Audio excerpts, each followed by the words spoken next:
അടിപൊളി സംഭവം കാണിച്ചു തരാം. ഇത് നിങ്ങൾ ഫോളോ ചെയ്യണം. നമ്മൾ നിങ്ങൾ ഫോളോ ആയിക്കണ്ടേ നമ്മൾ ഇങ്ങനെ ചെയ്യണത്. നിങ്ങൾ ഇപ്പം കാണാം, കാത്തിരിപ്പിൻ്റെ ഫലം മധുരമാണ്. ഇപ്പോൾ കണ്ടോ, നമ്മുടെ റൈഡേഴ്സ് ഇപ്പോൾ വന്നിട്ടുണ്ട്. ആദ്യം തന്നെ എൻ്റെ അനിയനാണ് വരുന്നത്. അവനാണ് വരുന്നത്. അതോ വരുന്നുണ്ടോ അവൻ.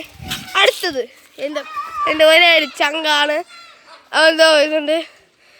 ഒരു പട്ടി നമ്മളെ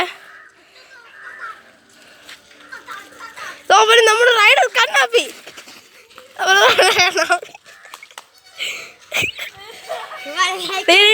കുഴപ്പമില്ലല്ലേ, കുഴപ്പമില്ലല്ലേ, സൈക്കിളൊന്നും പറ്റി നോക്കണേ. നമ്മളെ വീട് ചെറുതായിട്ട് പാളിയിട്ടുണ്ട്. ഇവര് വേറെ ജോലിയുണ്ട് ഗൈസ്. കുഴപ്പമൊന്നുമില്ലല്ലേ? എടാ മൂലത്തിന് പൊടി. കുഴപ്പമില്ല. ഓക്കെ ശരി ശരി.